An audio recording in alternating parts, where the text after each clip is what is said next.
like to welcome you all to the Intellectual Disability Question Time.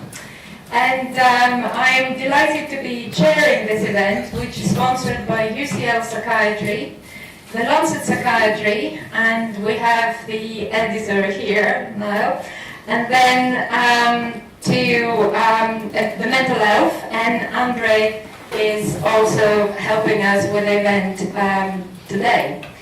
So I just wanted to say that the event is going to be live streamed as well, and there is a hashtag mental MHQT for anyone who might want to tweet as well, and of course please be engaged with us throughout the evening. So the format of the event will be that our panelists, who are all here, are going to have about 5 minutes to talk about a particular aspect of the healthcare involving people with intellectual disabilities. And I want to say something about this. We talk about intellectual disabilities in the program, but of course here in the UK and in England we use the word learning, and I think for the purposes of the event this evening we are going to use throughout the word learning disabilities. Okay? So we will then open for discussion and also obviously for questions and reflections that people on the Twitter sphere may wish to share with us. So I just wanted to say that after the event there's going to be a drinks reception, and we will show you a slide about this, and we'll take you there where we can sort of continue to network and discuss various issues. So recently I was at a meeting at the Department of Health and Social Care about another project that we have completed, and where we're discussing the results. And it became clear in the conversation and from what we were, what we found, that people with learning disabilities actually experienced or received fewer services, especially psychological therapies, compared to the rest of the population. So it really, very quickly the discussion turned to the point of inequalities and whether we should be brave enough to say that in our report. So the report is not out yet, it will be, but just to say that this was something that came out quite clearly. And this is what we're going to be talking about today, really. Is the NHS perpetuating inequalities? Now, I work for the NHS, I'm very proud of it. Many of you in the audience work for the NHS, and I'm sure you share the same feelings. But really, there are also some issues about how we look after our patients with learning disabilities. So, without further ado now, I would like to introduce our panel, and I will kind of go in the order that they're going to be speaking.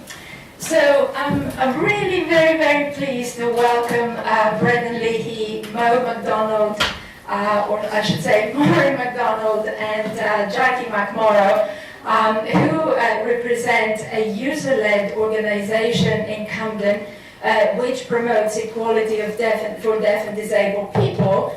And this is the Camden Disability Action. Now, over the years, we have worked with all three of them for research projects and for service developments. And actually, at some point, also we did a project to introduce our medical students to the lives of people with learning disabilities. And it was really a lovely collaboration. So they're going to take us through about what they think is good healthcare for people with a learning disability and how far is it from reality. So we really look forward to that. Then next is Kate Holton, who is the Senior Research Fellow, now this is a really long title, of the Center for Outcomes and Experience Research in Children's Health, Illness and Disability. So Kate is a close collaborator, and she's based at Great Ormond Street. And Kate will talk about the issues that children with learning disabilities and their parents may face when they are in contact or accessing or receiving healthcare. Then is Rory Sheehan, who is a doctor, research fellow, and a homegrown talent, I should say. So Rory has worked with some of us in Camden and in Islington, and then came to UCL. And Rory is doing some research on how we can actually do or optimize psychotropic medication for people with learning disabilities. And then, of course, we have Sheila Hollins, who, okay, so this is now going to be on the longer side. So, Sheila Hollins, Baroness Hollins, is Emeritus Professor of Psychiatry of Learning Disability and a crossbench life peer in the House of Lords.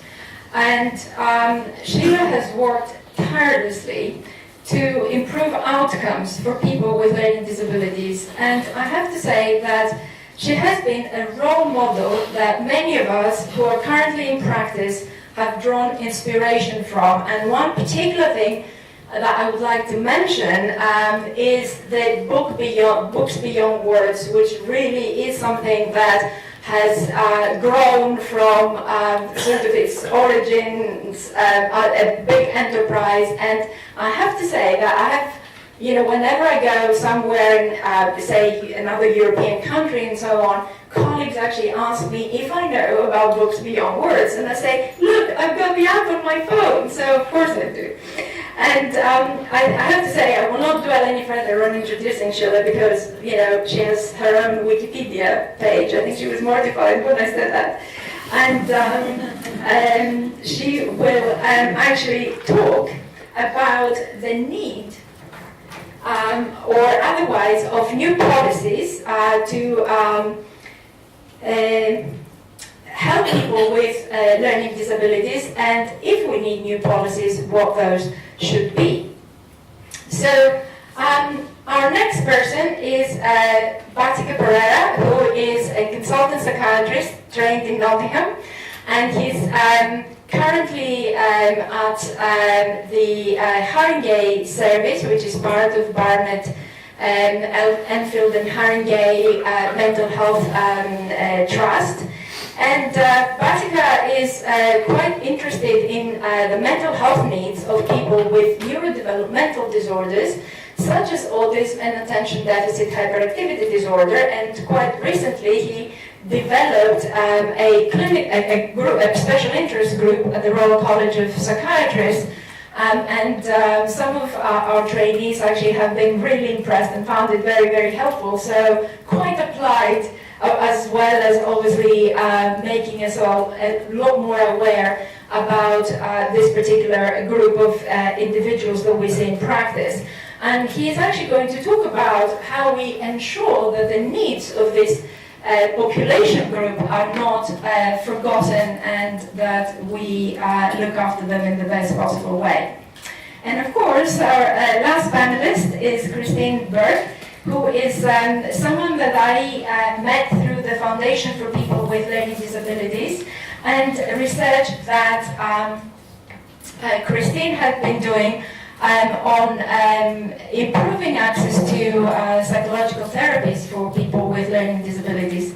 So Christine has quite a lot of management experience, but a clinical background in psychology and psychotherapy. And one of her main interests is actually action research and inclusive person-centered practice in the organizations that she has been working with. So her contribution, obviously, about how we can make our practice person-centered is very relevant to the discussion today. Now, there is one last person. They're not here in person, but we will see them because they recorded a video, and hopefully they're watching this being streamed, and they will share their thoughts with us. And that's Jonna Lansky. So she's a really prolific researcher from Toronto, Canada. And Jonna approached me some years ago, back in 2001. I'm kind of embarrassed about the time, because we had just reported on a study of intensive management, and Jonna was interested in either replicating, sort of doing similar work in Toronto, and being interested in measures and so on that we've used for our work. And of course, Jonna has gone on to do lots of very important things.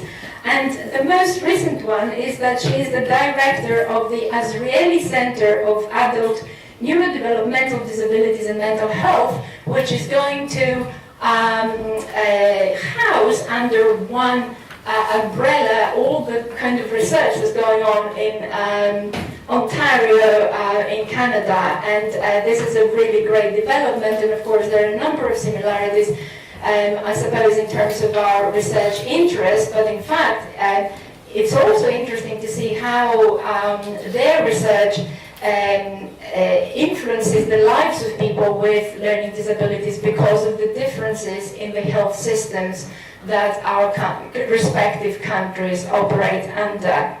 Now, just one last thing to say, that perhaps the way that we're going to talk about things today will not be very easy access, but I hope that you will be able to sort of follow what we are saying, and that we will be making an effort to use a language that it is inclusive. So I would like now to hand over to Maureen and Jackie for opening statements. Good evening. My name is Maureen, and I am a person with a learning disability, but I also have a mental health illness. I work for Camden Disability Action, and I'm a part of a group of 9 people with a learning disability, which job is to speak up for all people with a learning disability in Camden. We believe that there are some really good services out there for people with a learning disability and mental health. We also know that there are some really good staff who care for us a lot and do the best they can when we are unwell and need help. People with a learning disability will always have a physical or mental health illness as well as their learning disability.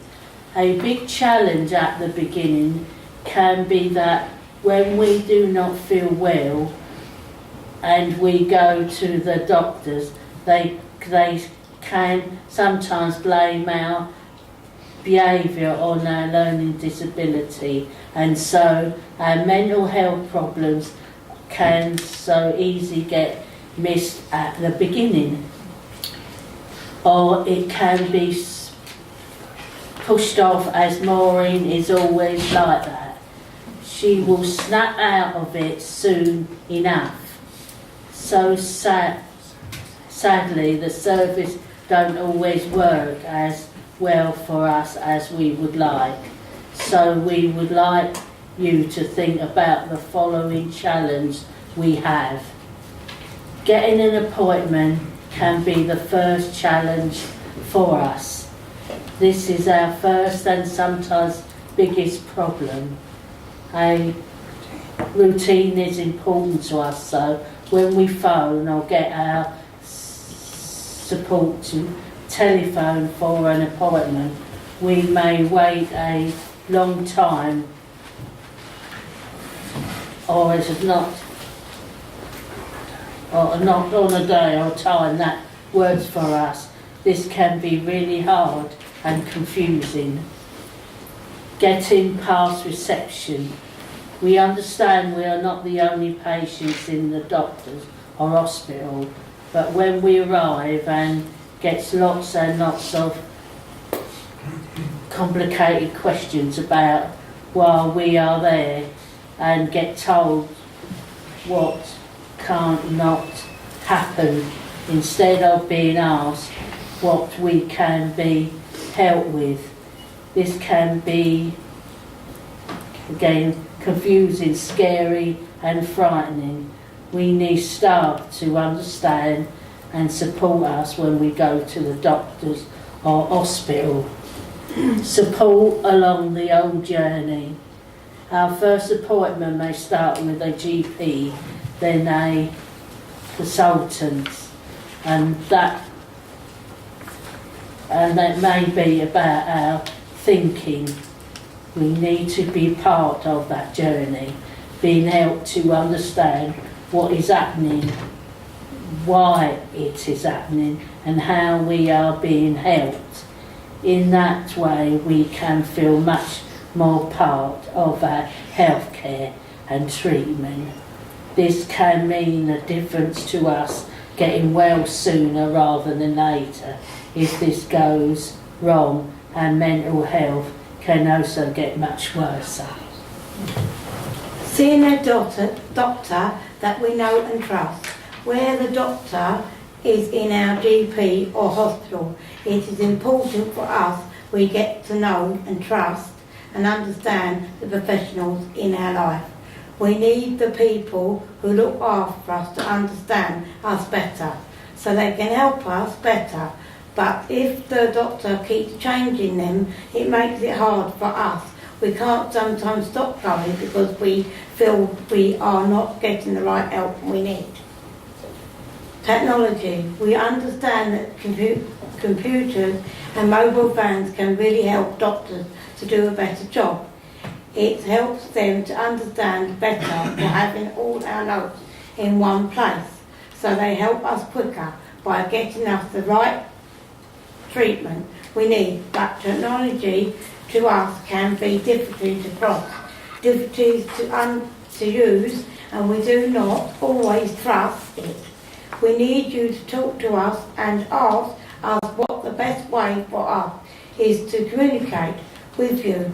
Do not think because we have a mobile phone and can use Facebook and Twitter that we can use other types of technology. GPs, hospitals, consultants are having all the right information. This has been a difficult journey for us, still even with new things, like all our notes being on the computer. They are still not shared with everyone who we need to help us. We can get the appointments and must explain things over and over, or we should have had other tests so that new doctors can use and must make appointments that really make us mental health even worried again. We can get angry, worried or scared, then it's not bothering going to an appointment. Managing the illness taking over my life. This can be one of the most biggest challenges as people still not understanding us. Mental health can be affected in so many ways, and it doesn't get the people in the community to understand and support us. This means our life is so hard. We need to be able to cross the pharmacy, doctors for our health, support workers, charities and activities must more easier. And all we need to know is to work with community and are not patient and supportive. They simply do not understand and so end up blaming it all on their learning disabilities. Medical journeys are confusing and complicated. We may need to see many people while we are trying to get well. We need to understand what each person are doing, what happens and how we help us deal with our mental health. If we know what happens, then we're more likely to work with the doctor and other help.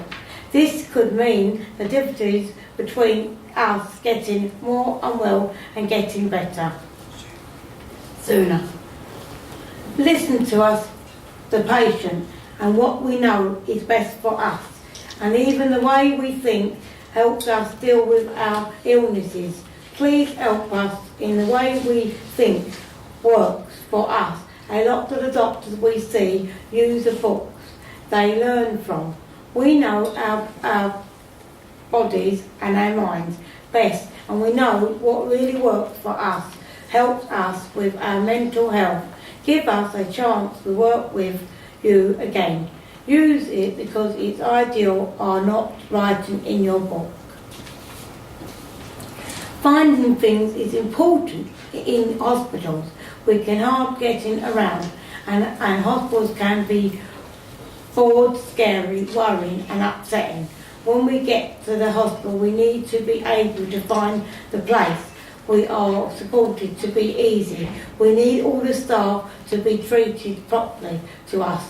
All the patients that come into the hospital sign. We need to be clear in the right colours, big writing and use less jargon.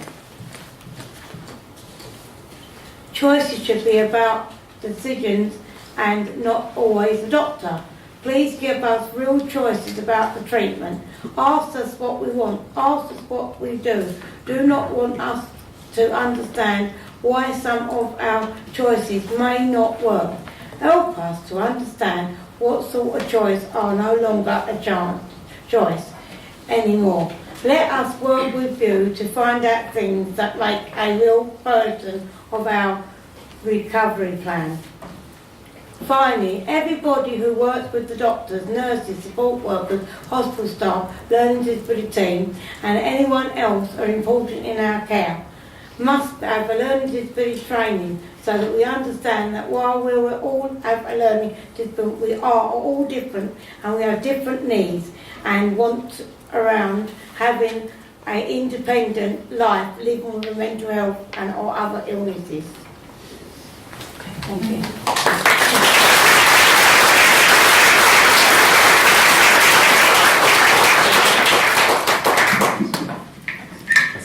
So I'm going to hand over to Kate now. Thank you.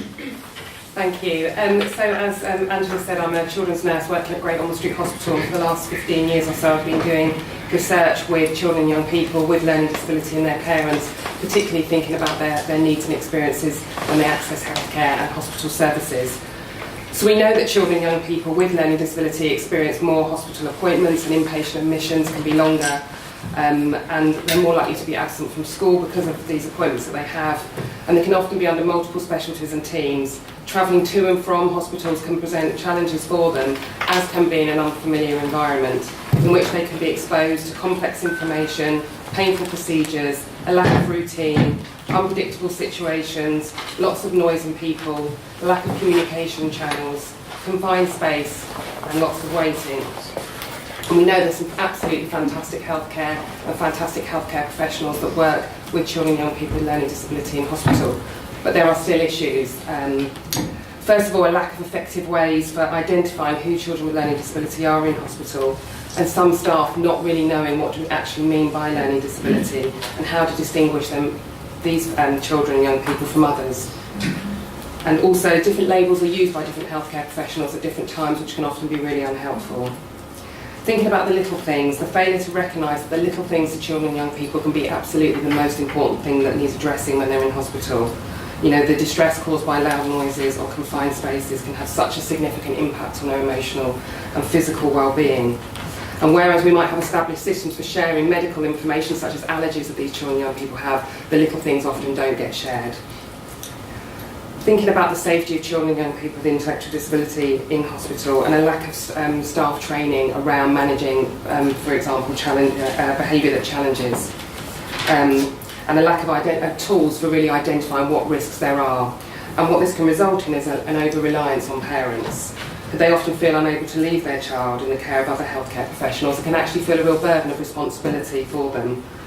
And of significance, I think, is really how quickly parental trust in healthcare professionals can be lost and how long it can take to rebuild. So there really has to be that opportunity to get it right at the beginning. A lack of access to appropriate resources and equipment, we know, can act as a barrier to children and young people with learning disability maximising their potential even in a hospital setting, and can compromise their safety, their well-being and their dignity. A lack of effective communication between healthcare professionals, children with learning disability and their parents, Staff aren't always trained in alternative methods of communication, and they can make incorrect assumptions about children and young people, about their ability to understand, to express an opinion and make choices. And we know that this can mean that they can be excluded from making decisions about their own care, about their healthcare and planning services, and also from taking part in research. A lack of coordination between specialties and teams can leave parents taking on the role of key worker for their child. They may not always want to do this or have the time and capacity to do so. The latest piece of research that we're working on at the moment, funded by the NIHR, we're looking at what helps and what prevents equality of access for children with learning disability. And we've had over 2,000 staff responses to a survey that went out across 24 hospitals in England. And this revealed that staff do feel less competent, capable and confident to provide high quality hospital care to children and young people with learning disability compared to those without. They feel they're less safe in hospital and that they are valued and treated with less dignity and respect than other children. And I just want to end by reading 3 very short poems from one of the pieces of research I've done, and most of the words in these poems have come from parents themselves, and just really to highlight what it feels like from their perspective to be in some of these situations. So the first one's called Just a Mother. I understand how the brain works perfectly well. They don't take you seriously or believe what you tell. Oh, this woman is such a pain. I felt like I was going a little bit insane. They won't listen. Maybe they shouldn't. I'm just a mother, but I'm like no other. So we pay the price while they run round like blue-ass spies. We need a bit of clout, do you hear? What is it you have to fear? Had to stamp my feet a little, but didn't want to get into a battle.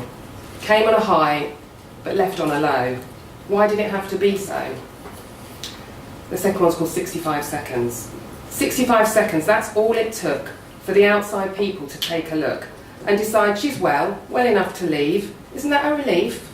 Well, no. What about the other 23 hours and 59 minutes or so? I live with her, I know. She may look fine, but she's not right. I know, she's mine. I appreciate where you're coming from, but listen to me, because I'm never wrong. And the last one, on the back pedal.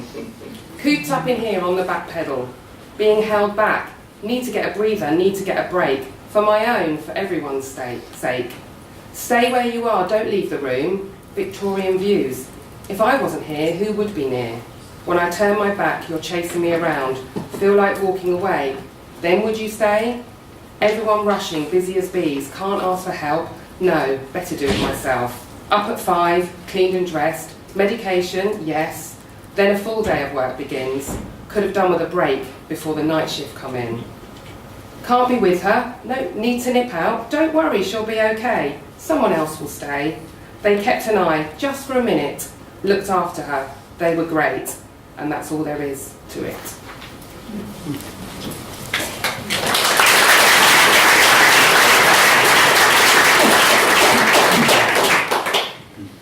So Rory will come on to you. Okay. I'm going to argue that research needs to be at the centre of this discussion. Indeed, how do we know that health services are failing people with learning disability? We wouldn't be able to ask such a challenging question if it wasn't for research.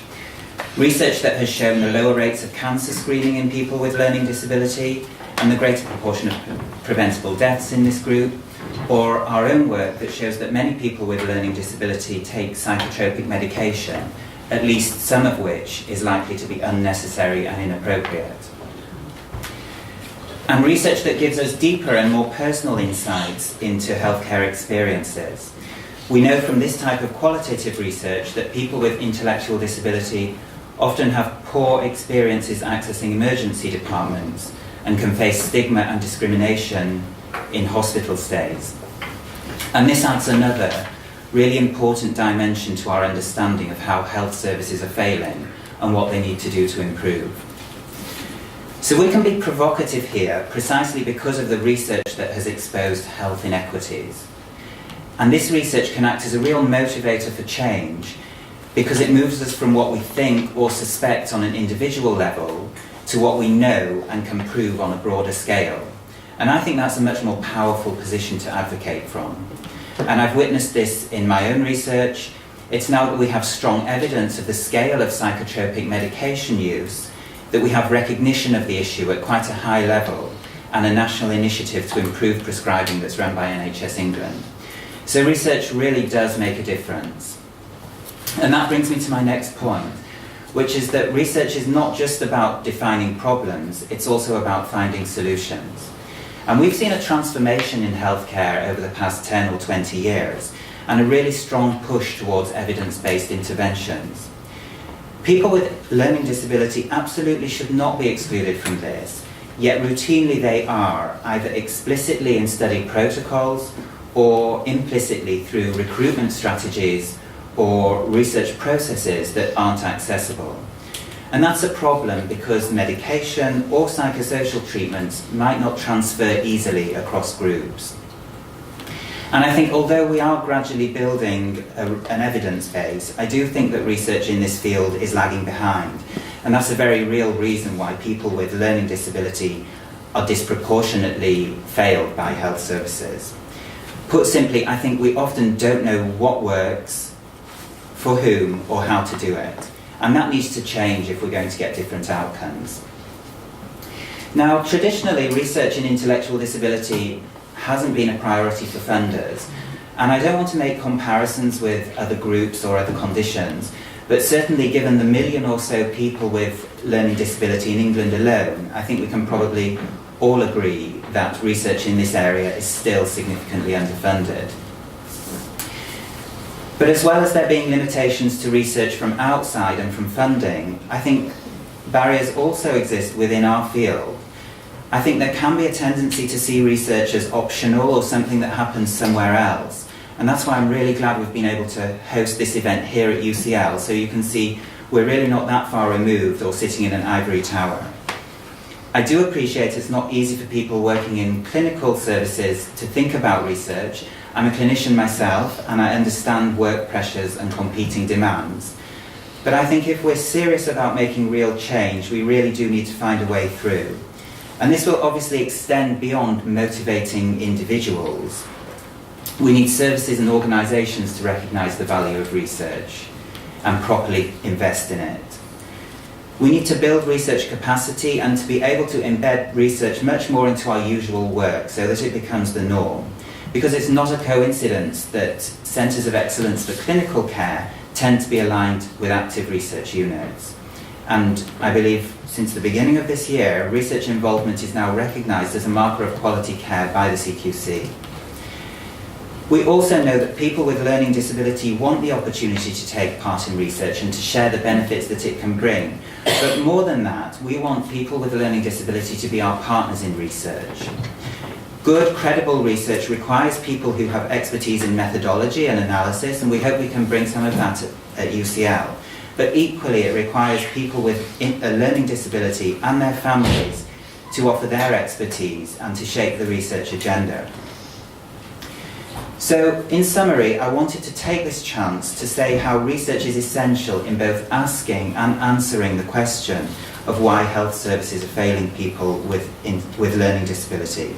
But even more importantly, to show how research is what will move us beyond the current situation. And I often hear the phrase core business when people are describing what's really important. So I'm going to adopt it here, because I hope I've convinced you this evening that research should be part of everyone's core business.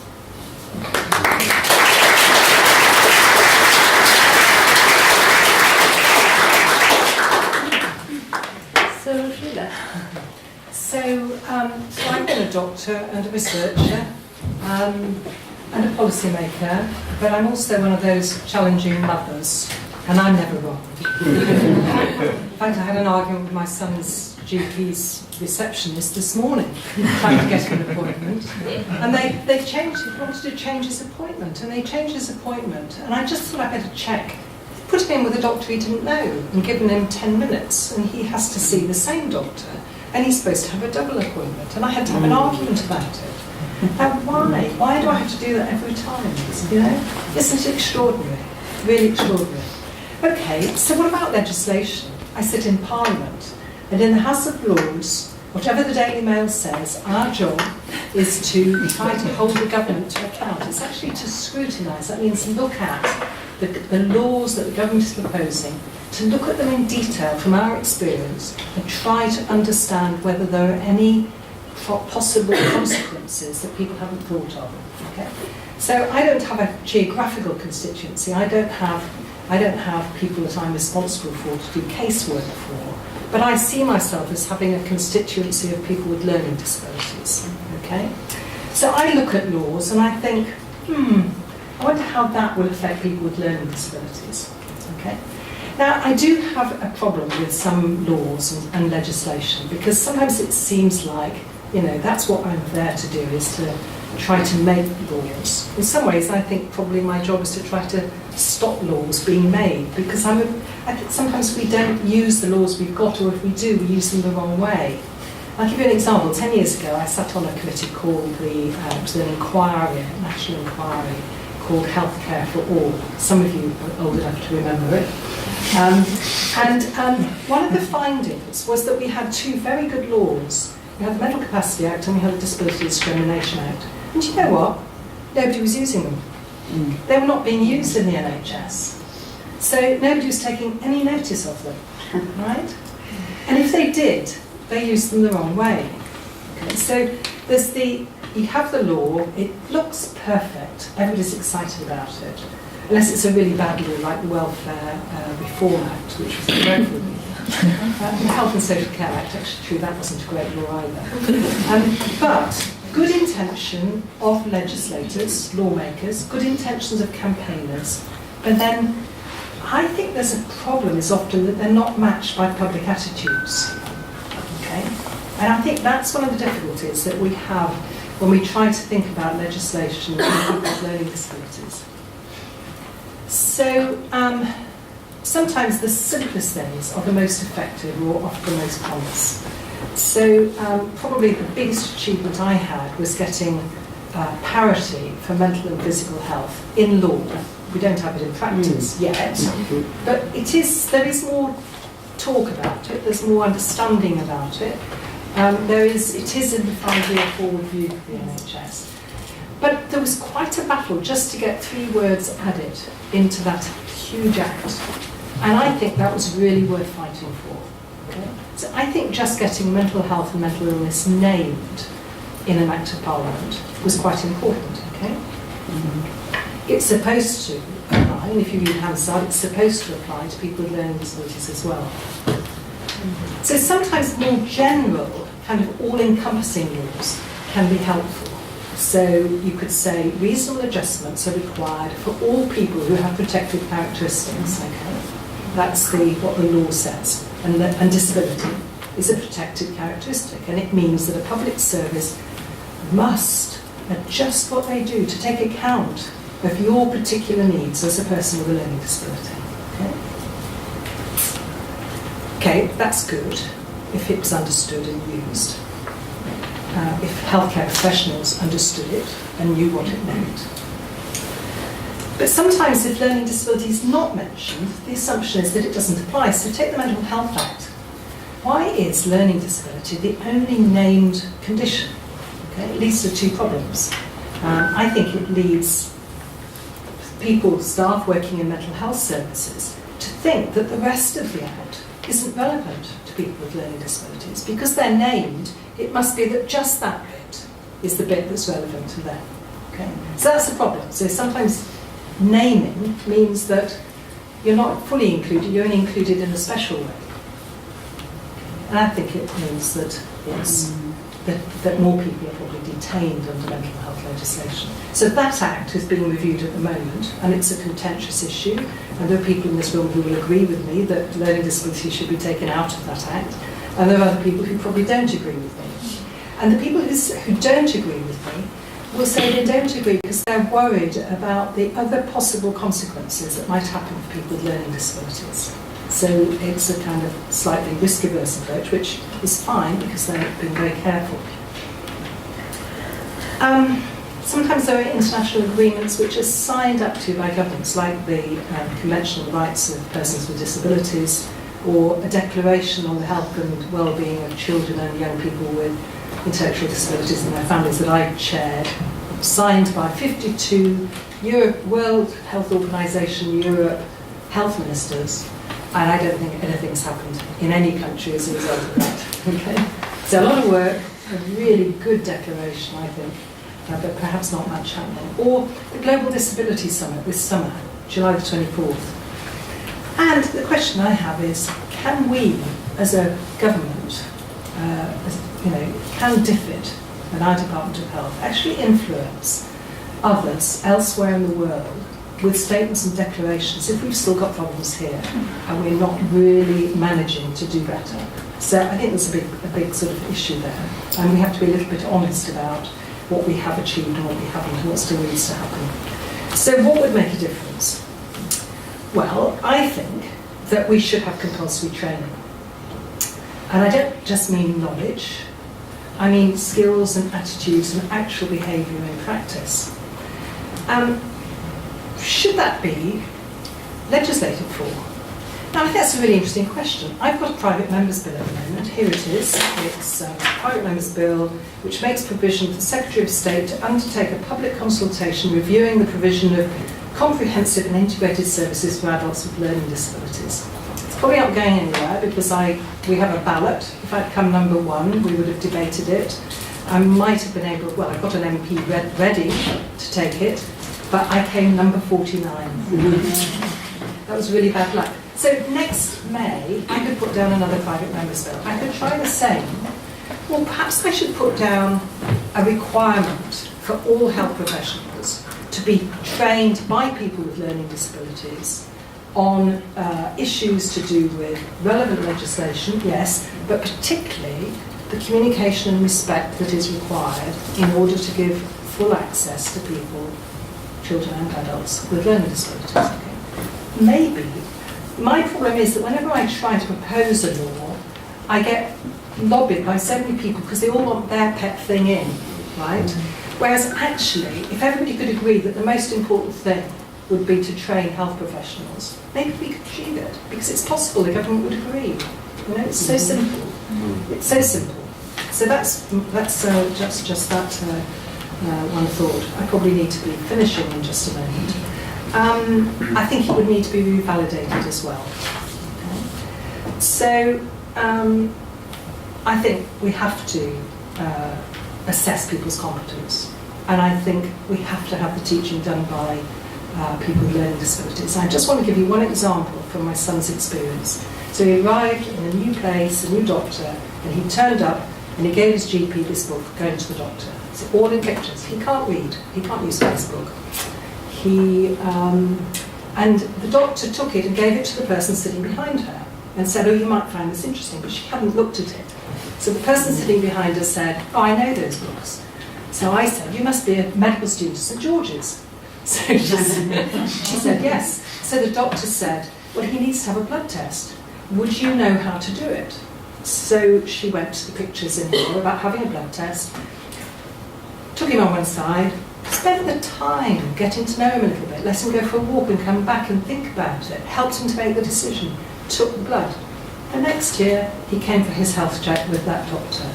She had read the books. She knew how to use it. And she asked him questions, like in the book, and had the pictures ready to show him. Transformed his care in that surgery. Okay? All because that medical student had been trained by people with learning disabilities in her medical school. Okay? Makes a difference.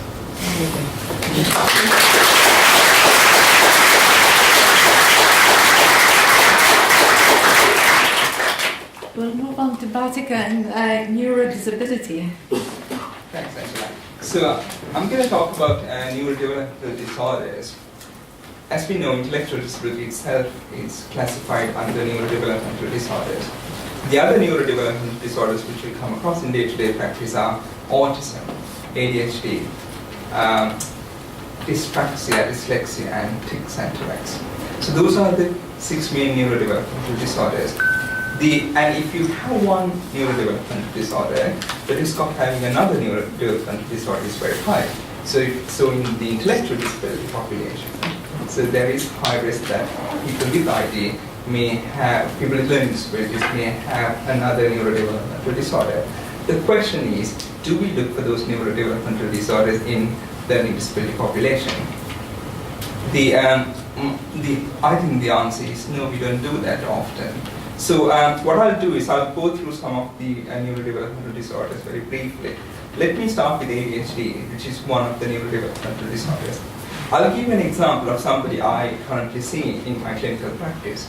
This is a woman in her late 20s. She has severe intellectual disabilities and severe autism. And she's non-verbal, and she presents with severe challenging behavior, which includes physical aggression and head banging, and this goes back to her childhood.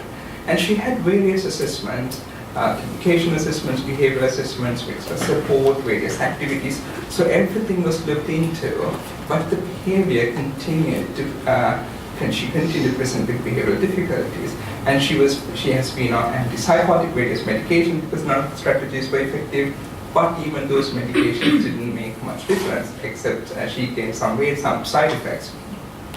So as a result, she was not able to go out. If she went out, she was very restricted in what she could do. And she wasn't allowed to go to the kitchen because she can be very difficult. We reassessed her end of last year, and what we found was a case of undiagnosed ADHD, and we treated her. And I saw her a few days ago. The change is significant. It's unbelievable. I couldn't believe the improvement. The behavior has significantly reduced. The head banging behavior has almost reduced. And on top of that, there were some videos. So the carers were showing me what they do with this person. For the first time in her life, she can go to the local supermarket and do shopping with the carers. She goes to the kitchen and she cooks with the staff, so the staff supports it. So she's doing things which she was never able, she couldn't do throughout her life. So this case is just to highlight how important it is. If she didn't have that treatment for many years to come, she will be restricted and she won't be able to engage in fulfilling life. So this shows the importance of ADHD as a neurodevelopmental disorder in people with learning disabilities. I'll just give you some figures. The risk of ADHD is very much high if somebody has learning disabilities. And but do we see the number of people? Do we diagnose people with ADHD, people with learning disabilities? The current evidence is numbers are very, very low. And if there are certain genetic syndromes, the risk of ADHD is high. And do we look for those diagnoses? Most of the time we don't.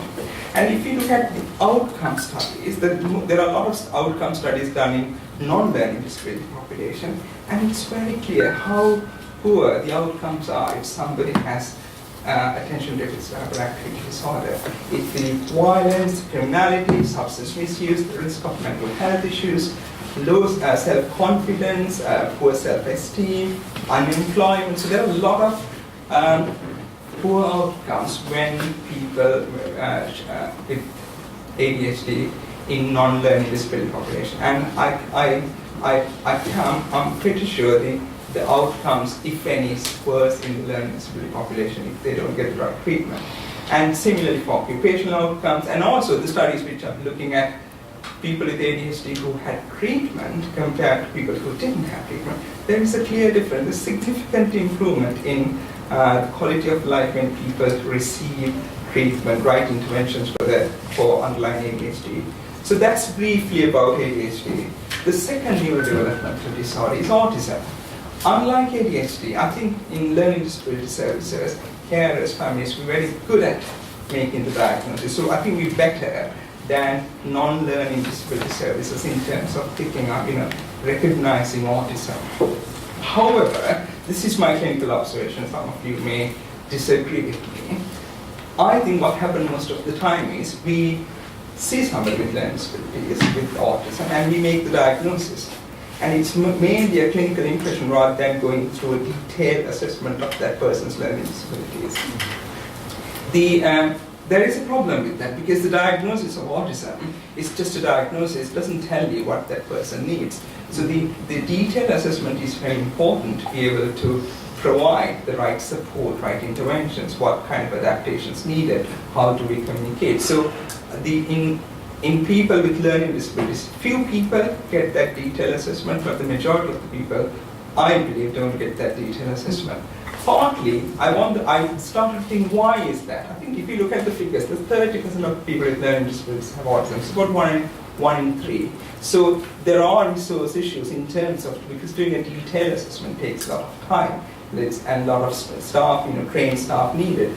So maybe that's one of the reasons, or maybe it's the people who learn, the staff who work in learning disability services are more experienced and more qualified, so they are able to make the diagnosis. However, we don't see many detailed assessments and interventions in most people with learning disabilities. Secondly, I see people with learning disabilities with mental health issues, but there's a lot of people out there who do not have mental health issues, who do not access mental health services. So, but how do they get their diagnosis of autism? Which is, I think, if you speak to people without learning disabilities, it's impossible unless you're in a certain part of the country. So that group of people, if they go to mental health services, they're going to turn around and say, no, we don't take people with learning disabilities. And if they come to learning disabilities, they might say, oh, we take only people with mental health issues, so we can't make the diagnosis. So there is a big gap in services in some parts of the country for people with learning disabilities, but we are not open to mental health services. I'll briefly talk about dyspraxia, which is also called developmental coordination disorder. This is a diagnosis made by occupational therapists, and I was talking to my colleagues, and they said, oh, we don't diagnose dyspraxia in people with learning disabilities.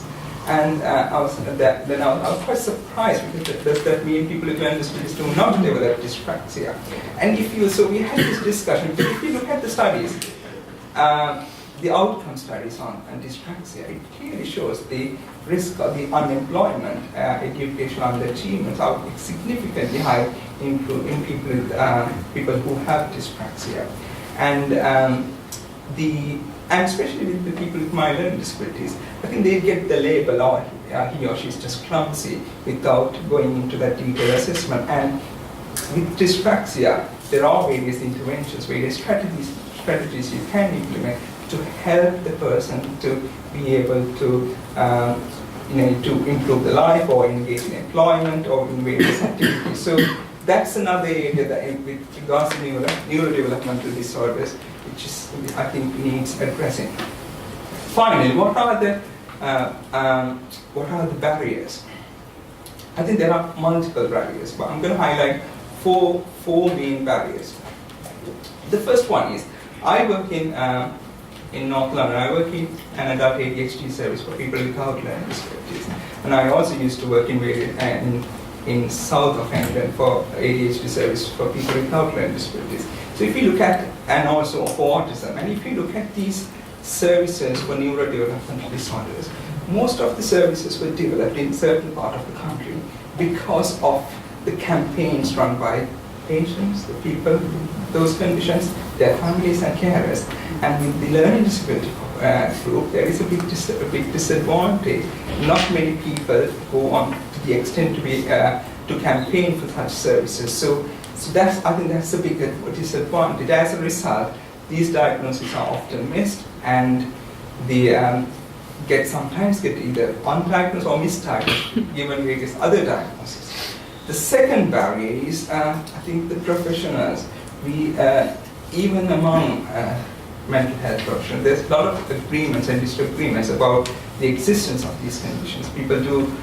Some people believe, some people don't believe in these conditions. If you don't believe in these conditions, so they'll never make the diagnosis. So that's another big disadvantage or big barrier in terms of diagnosing or developing services for neurodevelopmental disorders. The third barrier is diagnostic criteria. I think this is not just for neurodevelopmental disorder, this is across the panel for mental health issues. And especially when it comes to neurodevelopmental disorders, if you stick to the diagnostic criteria, are very, very restrictive. If you stick to those criteria, you'll never make a diagnosis of neurodevelopmental disorders in people with learning disabilities. So there's a lot needs to change in there.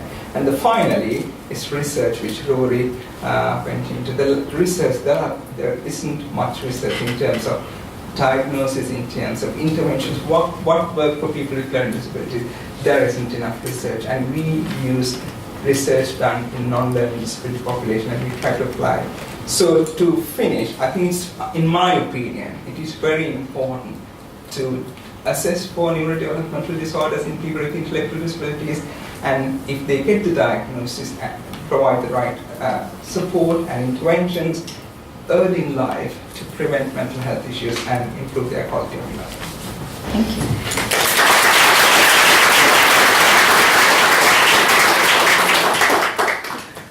And Christine, about the social environment and how does it influence the lives of people with disabilities? Well, I've thought about this subject quite a lot, and just felt that it was important for us to think about prevention, because prevention and early intervention must be at the heart of what we do.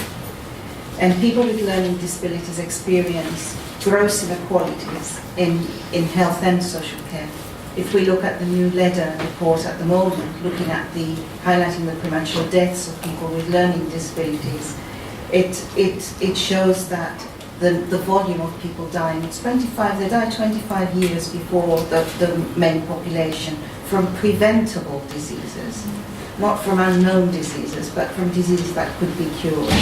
And our research on hate crime highlighted the loneliness and its impact on people's lives and how that can be so damaging. From central government to local authorities, it can no longer be acceptable to ignore the needs of citizens who have high prevalence of poor mental health, loneliness, poverty, discrimination, stigma, exclusions from schools, unemployment. I can go on reading the list. At an all-time high at the moment, and poles apart from the general population. This without thinking about abuse in services. A whole system approach is needed with a focus on social determinants that impact on well-being of people with learning disabilities and identifying what works. I'm not suggesting that there is no good practice out there, because I read my discussion to my husband and he says, you're suggesting there's no good practice out there. There is good practice out there.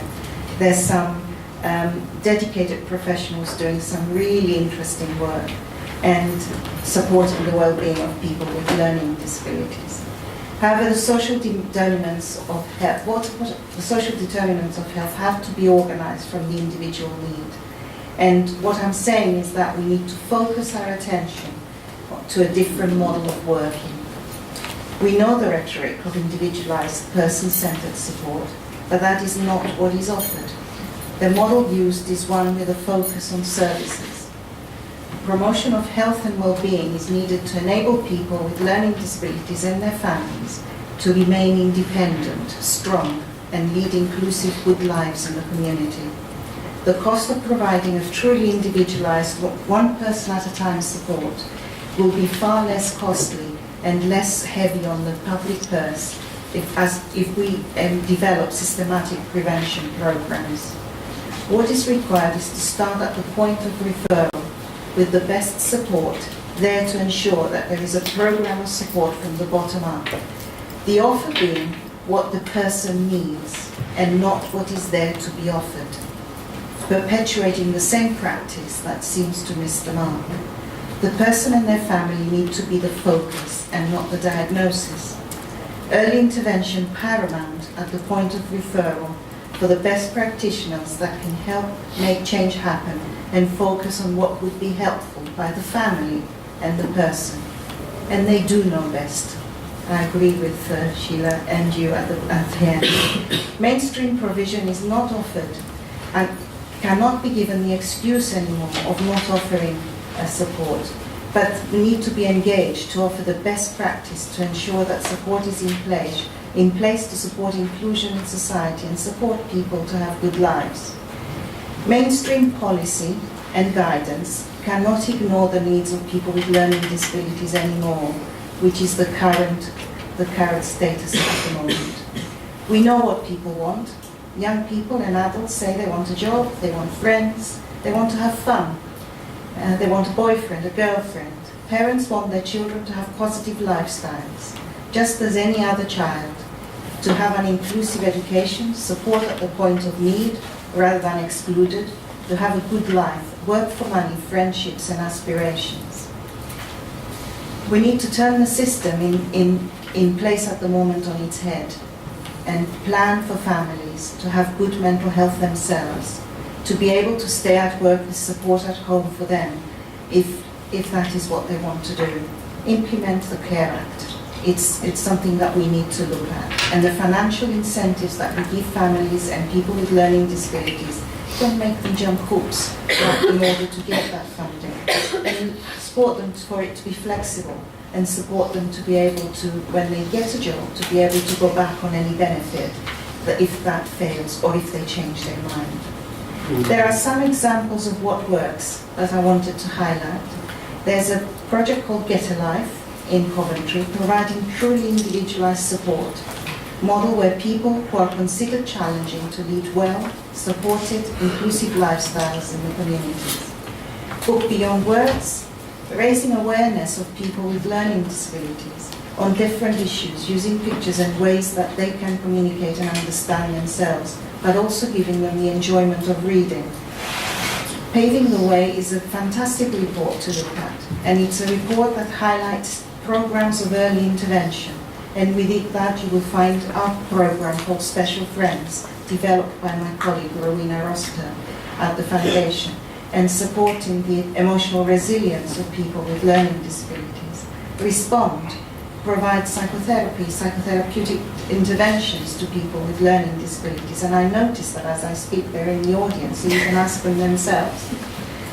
And Sari and Borders and their IAP service and their IAP team work with the community learning disability team, and they work to support people's anxiety and depression, and do not use the excuse that they will not see people with IQs under 70. The current system, in my conclusion, stifles innovation and sustainable good practice that is seamless across the whole life course, without a need for the systems like transition and all the other cliff heads that families need to battle for their sons and daughters to get a good life. The cliff heads are not there to support parents or people with learning disabilities, but are simply the experience and the communication, the lack of communication between services. I just want to consider certain principles in the Marmot Review in terms of the aims of a good society. Give every child the best start in life. Enable all children, young people and adults to maximize their capabilities and have control over their lives. Create fair employment and good work for all. Ensure healthy standards of living for all. Create and develop healthy and sustainable places and communities. Strengthen the role and impact of ill health and prevention. I just want to add support for an inclusive education. And when it says all, when Marmot says all, I'd like it to mean all, and I want it to mean people with learning disabilities as well.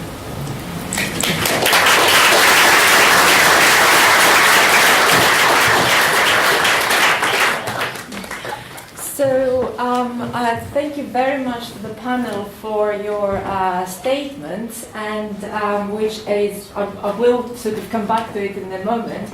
But before I do that, I would like to go now a little bit international and see what Jonna has to say from Canada. And I'm the director of the Azrieli Center for Adult Neurodevelopmental Disabilities and Mental Health here at CAMH in Toronto, and I'm also a professor in the Department of Psychiatry at the University of Toronto. If our shared goal is improving the healthcare of people with intellectual disabilities, I think it's important to remember that everyone plays a role, so we need to look at what we're going to do in terms of our healthcare providers, what our community as a whole needs to be doing, and clearly what people who have intellectual disabilities and people who know them well and support them and spend their day-to-day lives with them, what roles they can play. So I think starting with the healthcare provider, who I think is the group we sort of think of most obviously when we think about improving healthcare, there's probably some common things that all health providers could be doing in terms of their role in improving care. Now, one thing I think sometimes we overlook is we just assume that everybody knows, who has an intellectual disability and how to provide the right kind of care. But often, so much of the time, these things can actually be completely missed. And so to know I need to make these kinds of adjustments is going to require first that I know an intellectual disability is part of the picture. So I think helping to educate and make sure that our systems are such that as healthcare providers, we know who has intellectual disabilities in our practice. And if we don't have that information, then at least we're sort of asking those questions or thinking about that in the work that we're doing. And then I think another really important teaching point that I would say cuts across all the disciplines in healthcare is that often, when we see someone who sees us as a patient, we're seeing them in their very worst moment where things are really quite wrong. So we need to have that awareness of who people with intellectual disabilities are and the lives that they lead outside of our health clinic or our emergency department or our inpatient unit, because it's understanding that sort of full spectrum of what goes on, of different behaviors, of different skills, abilities, things that are important to that person, that helps us to do the right kind of assessment and think about where we're trying to go in terms of our treatment. And I think when it comes to educating healthcare providers, we need to separate out the educating of the content that we want to give from the educating of the attitude or the sort of skill set, because those are three different pieces and they're each important.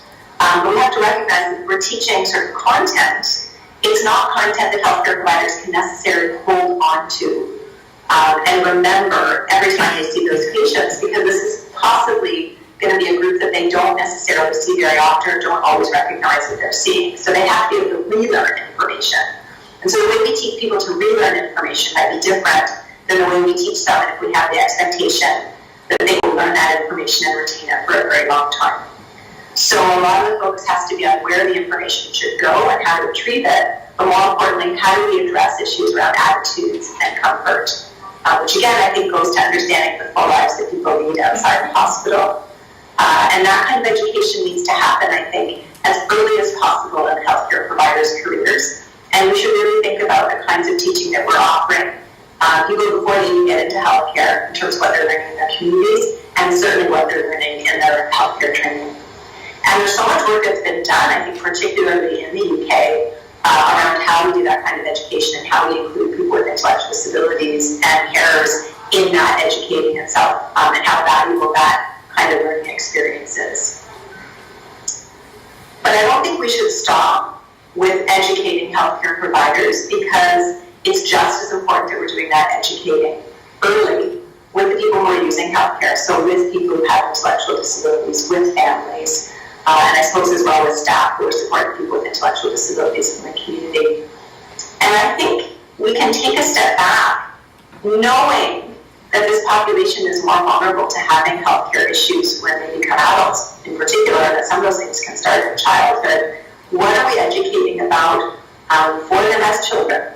What are they learning about in school, about how to interact with the healthcare system, how to be comfortable reporting pain, knowing there's a problem, monitoring themselves, being able to express their needs and what it is that they want, and feeling like powerful healthcare advocates, and building those skills up so by the time they are interacting with the healthcare system as adults in an adult system, having some of those skills and being prepared.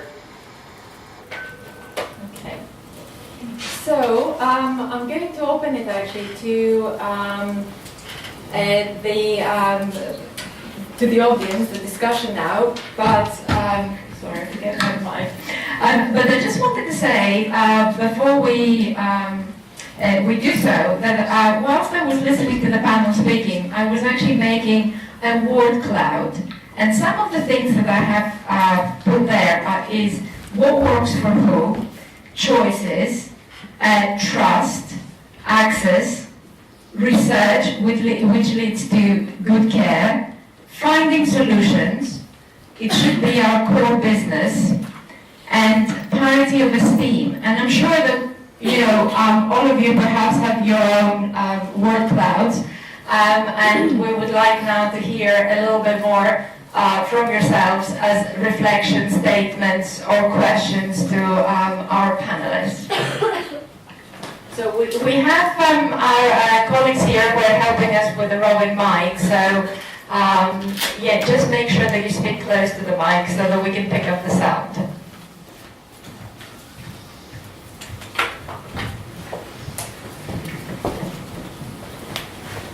Hello. Hi, my name's Smith, I'm a physiotherapist. I've recently graduated from university, and I agree that education plays a big part in making sure that health services are equal for everyone. As part of my education at university, I received no information about learning disabilities, and the rest of my cohort received no information about learning disabilities. I don't think that this is uncommon at university, but I don't know, I think that it should be included as modules or as something that you can, as a placement at least, so that people can, experience what it's like to work in learning disabilities and understand how to work with people with learning disabilities. That's just a reflection that I have. But how do we encourage that at university level, and even at a level before that, even at high school or in primary education? How do we have that integration to make sure that people are aware that people with learning disabilities exist and that they have needs that need to be met through health services? Anyone from the panel would like to say? I think that just made some really valuable points. As a children's nurse, I agree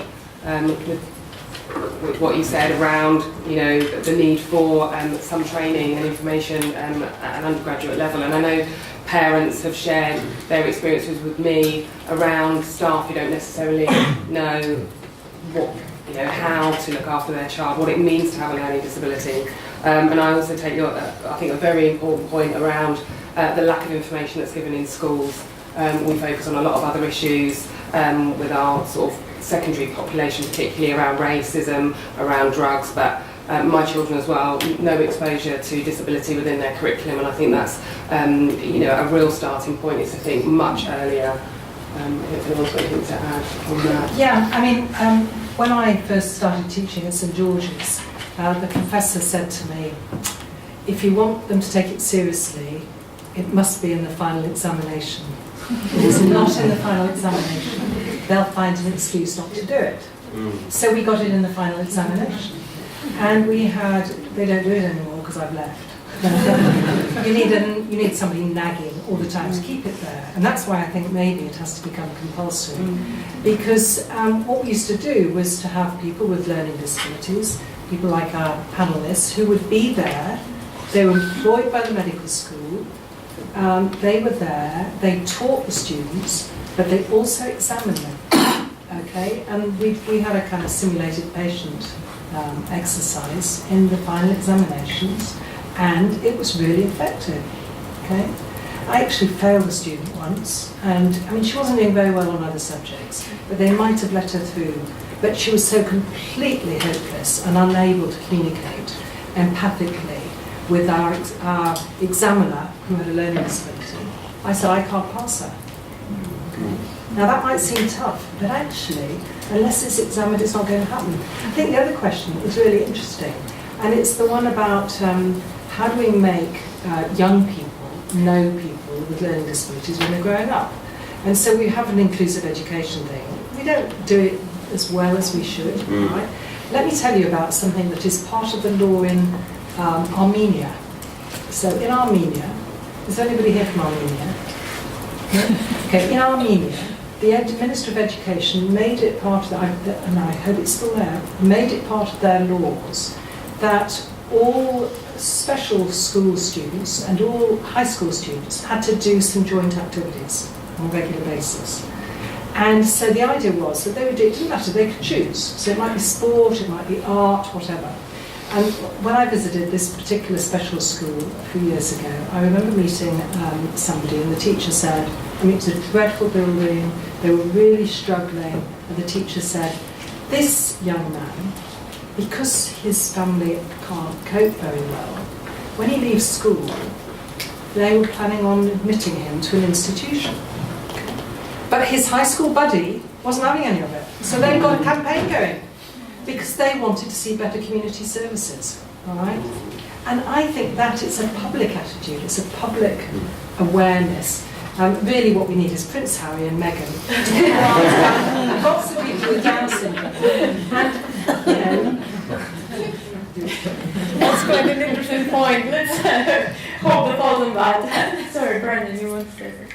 Just to pick up on the gentleman's point, I mean, as Dr. Hatziotis mentioned at the beginning, the group that I'm here with this evening, Camden Disability Action, through the years we've done things with Dr. Hatziotis, and we go to the summer school once a year here at UCL.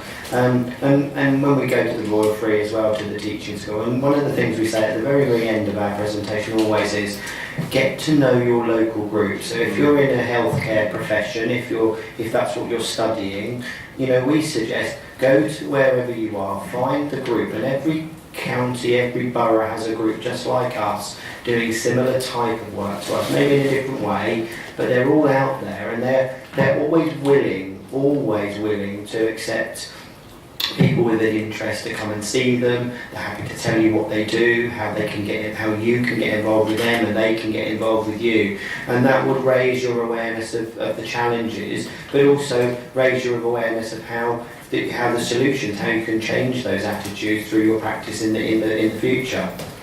Thank you. And also just to add that the last part of our research that we're working on at the moment, we are going to bring young people with learning disability and their parents together with some professionals, and actually the idea is to look at the content of a training DVD that we can make very accessible to healthcare professionals, something they're going to engage with, using perhaps some of the more creative ways of getting some of these messages across. So hopefully we will have something that's usable for people. Thank you. I'm sorry, no, I will have to. Yes, there is a question from. Yeah. Damien Milton, Tizard Centre, Uni of Kent.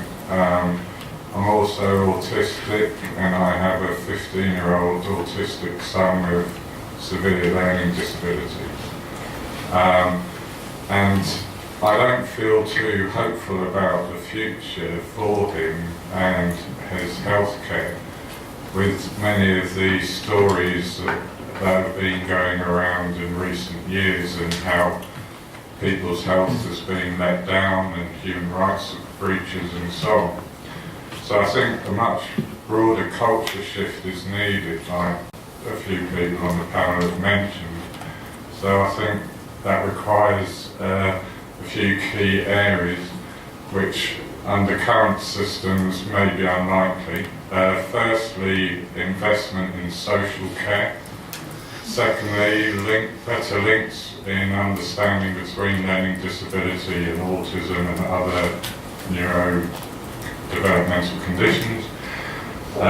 Thirdly, going beyond training and assessments and stuff. I've heard some great stuff today, but how to make that sustainable, and inclusion of learning disabled and autistic people in training and design and delivery, going beyond tokenism.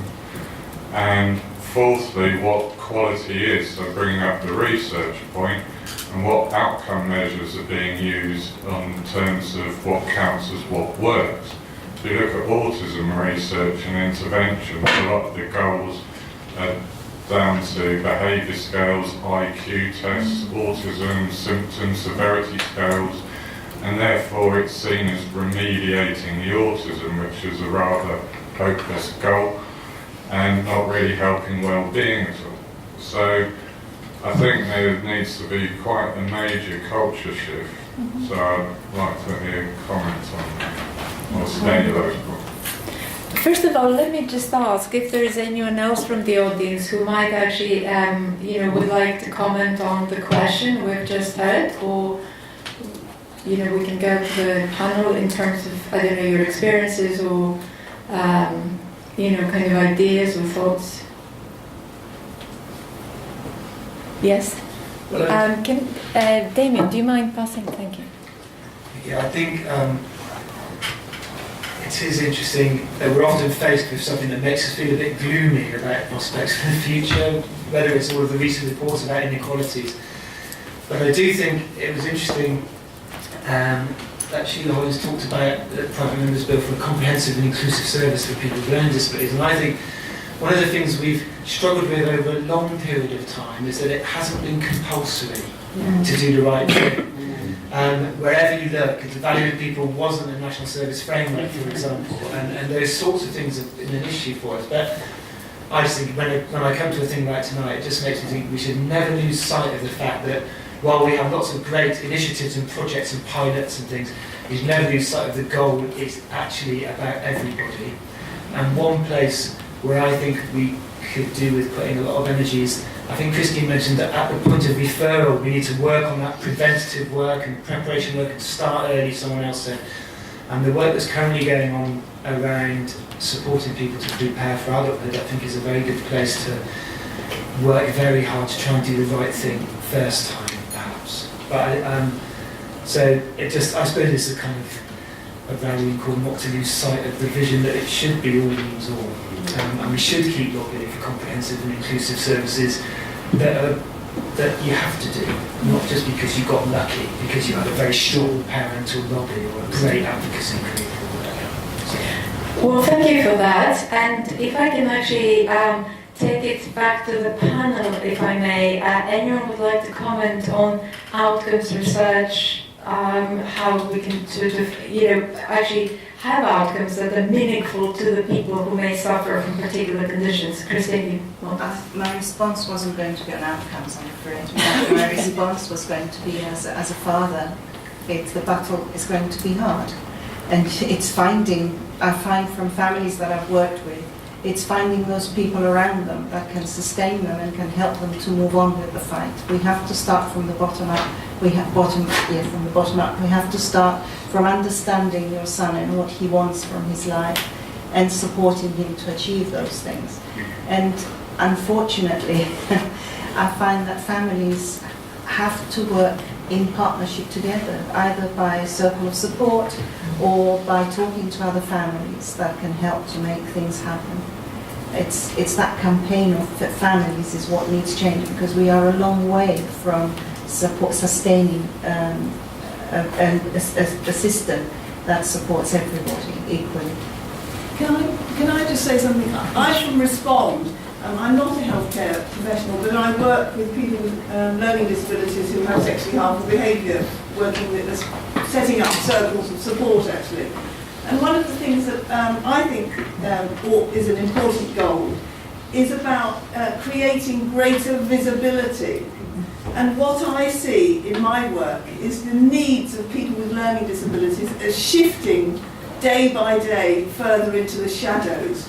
And one of the arguments for campaigning around the compulsory education framework, such as has been described, is that actually that is a way of helping to sustain greater visibility for our client group. And I think that has to be at the heart of however we, all the ways that we choose to move forward. Seeking sustained visibility for that group. Okay. Can we get a microphone? I would like to add to this, because I also think this is really important. I work in the area of mental health and mental health stigma, and so I've done a lot of research on how mental health becomes more of a topic, and I also look into how mental health problems are portrayed in the media. And I've seen like an amazing improvement in this field in the last, let's say, 10-15 years. There's so many movies out there about mental health issues. Seems to be a very sexy topic, a lot of books in that field. But this is not the case for intellectual disability. And I'm really shocked by this, that, it's barely ever mentioned in films or anything. And so I think this is something that research is super important. It's important to also include this in research degrees. And I want to add also, when I did my psychology degree in Germany, I learned absolutely nothing about intellectual disability. But in addition to research and teaching, I think just like making it part, if possible, if we can contribute anything to this, making it part of the public culture to speak about this, because it is in the shadow. And coming from another area, stigma work, I'm really shocked that this hasn't happened yet. So I absolutely agree with what you just said. Thanks. Can I add as well, I think linked to what you just said is the issue around the positive aspects. You know, for my work, talking to families, talking to parents, to siblings, the real absolute positiveness of them coming from having a child with a learning disability within the family, and how it can change perspectives, how it can really, add something hugely valuable. And I think we don't hear enough of these stories. And there's a lot of negativity that's presented, but actually if there was more of a celebration and, alongside the other things that we do, talking about people with learning disabilities in a really positive way, I think that would have an impact as well, very important. Yes, and then we'll just get you the microphone. Hello, I manage a project called the Dream the Right Project, which has just finished training 1,000 medical professionals in North London on learning disability and autism awareness. And we co-deliver all of our services with somebody, all of our training sessions, somebody with learning disabilities and autism. We get a lot of really positive responses for all the training sessions that we do, but by far the biggest question that we always get asked at the end is, this would be great for doctors, but we cannot book doctors to come on the sessions. And I was just wondering why the panel thought what would be a good way to convince doctors that this was something useful and a useful way to spend their time, because we all know that the NHS is increasing its demands on doctors at the moment, but not increasing the amount of time that they have to do it in. So it's a real balancing act. And I was just wondering if anybody in the room or anybody in the panel had any thoughts on that. Yes, Ken?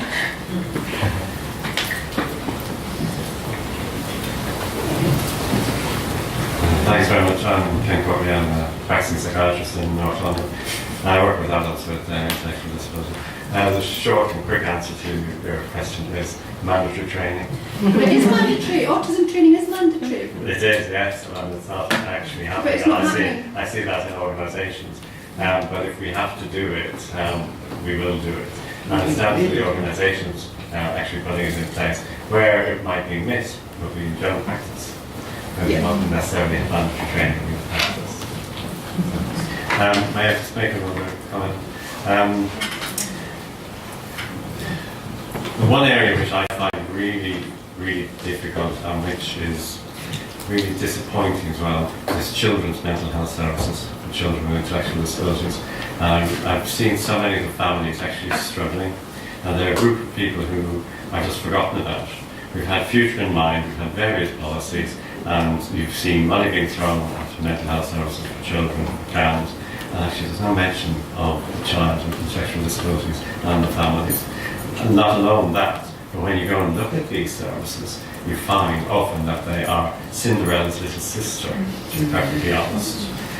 You've got staff who are part-time, staff who might not be very knowledgeable about intellectual disabilities and the problems that they have, and this is what families are having to resort to. And it's really tragic in my point of view, because we're on the receiving end in adult services through transitions, that is. So we actually see the missed opportunities that have happened in childhood, and that we in adult services are having to pick up and have to work with. And I've had a couple of cases in the last year or so where young people, have come into adult services, and where they go from family situations into inpatient units. It's terrible. Yes, Ken, can you pass the... Hello, Noel Blackman from the Scotland. I'd like to pick up on you if I can as well. We work with lots of families where, in fact, it feels like there's a massive epidemic in this country of young people, often with autism and learning disability, going into hospitals, staying there often for many years. What the families that I work with where that's happened, I've traced their kind of stories back, often to the age of 2, where a diagnosis of autism was made, and where that young person and their family have been let down repeatedly. Having been able to access education, no support, until eventually the situation has got so untenable for the family and the young person that they've ended up in a unit. And in many cases that we have, they've been there for so many years, the whole family has been traumatised by the experience. And so then coming home and getting the kind of support that that person needs and actually their family needs, because of the traumatising brutalisation of the system, we don't have anything in place for people. And it's serious, it's just that it is an epidemic, and that really is a concern.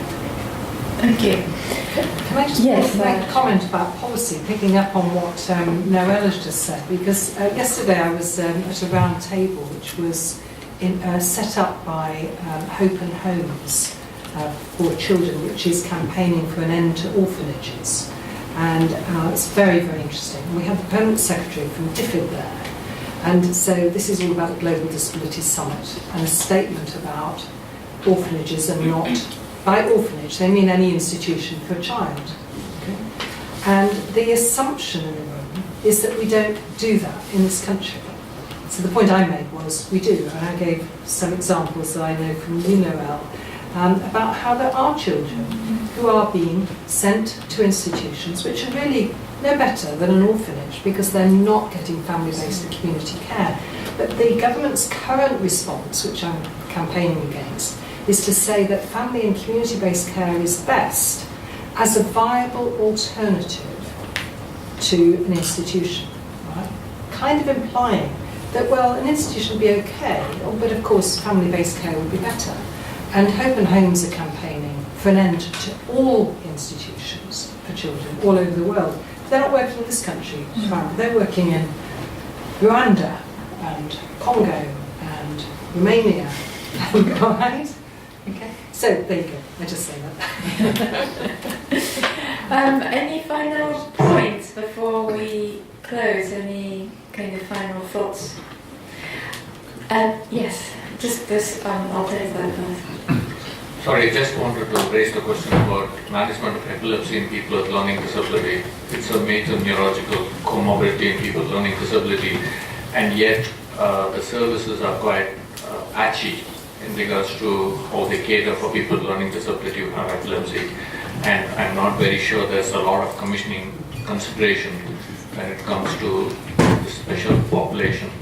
And I think the morbidity is quite high because of that.